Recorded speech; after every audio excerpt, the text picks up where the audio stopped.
Want to know why women are so attracted to guys with cancer? It's because they're growers.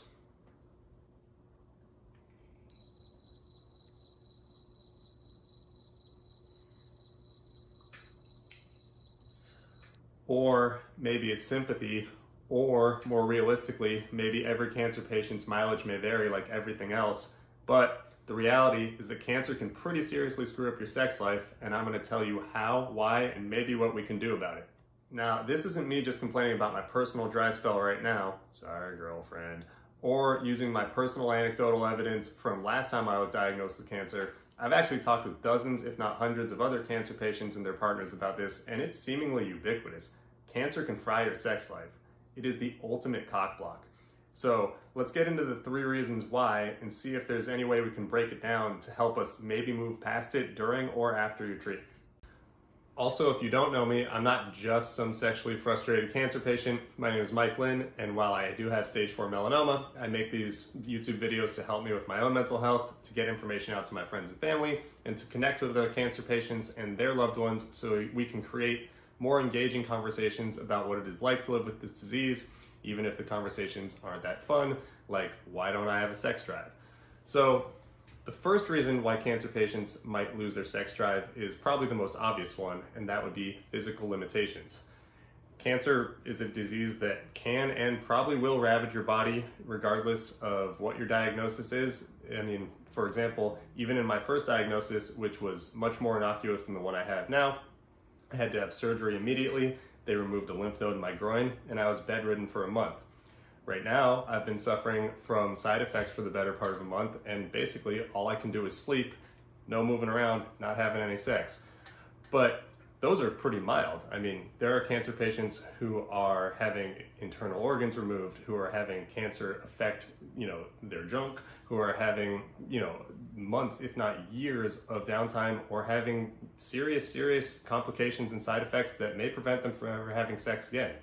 It can be a real debilitating situation, and I think it's very, very common that your physical limitations as a cancer patient will just exclude you from even the option of having sex during your treatment or after it, unfortunately. That takes us to the second way in which cancer can negatively affect your sex life, which is stress. Now, I might be using this as a broad term to encapsulate the rigor of going through a diagnosis, treatment, and post-treatment, but it really is just like 24/7 fight or flight, and for most people, that can really mess up your libido. I know that even at times when I was very physically capable of delivering my resounding 2 to 3 minutes of mediocre sex followed by 2 to 3 minutes of exceptional crying, I just haven't wanted to for the most part. You just feel shot 24/7. And also, when you're that stressed, it makes it hard to get into situations where intimacy is even going to happen. Even if you're in a great committed relationship, it's very hard to go from nothing, no real connection. Because like I said, cancer makes you, isolated, selfish, hard to deal with, or at least it's made me like that a lot of the time. And even though, you and your partner or you and whoever you're dealing with might have the best intentions, it's, at least in my experience, sex is not just like a switch you can flip on. It takes a lot of things to line up correctly. And so far, no bueno in cancer for me and many other patients. And finally, behind very closed door number 3, we have another mental health element that can prevent you from having a dynamic sex life, and that is the identity confusion of being a cancer patient. This is a topic that is really frustrating to myself and other patients because it's hard to grasp why it exists, but it's so pervasive among cancer patients, both during treatment and after.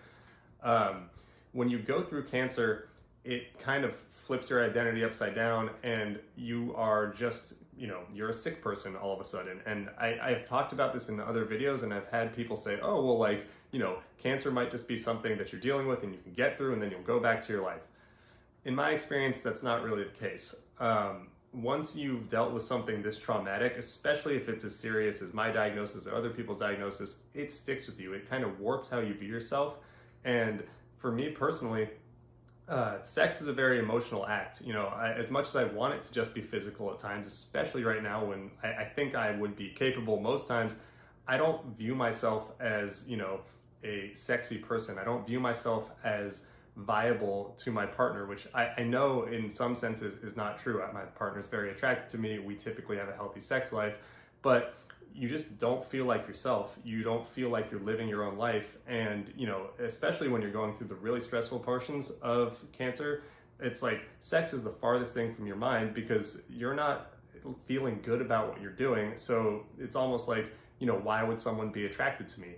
At least that's how it's felt to me at times. And I'm not sure that this is one that I have a full grasp on, but trust me, the more that I learn about it, the more I'll be happy to tell you guys about it, because it is a really, really frustrating topic, the identity one, not just the identity one as it pertains to your sex life. I mean, every conversation I've had on cancer forums or with other cancer patients in person, this has been, you know, squarely the one outside of physical limitations that limits us the most.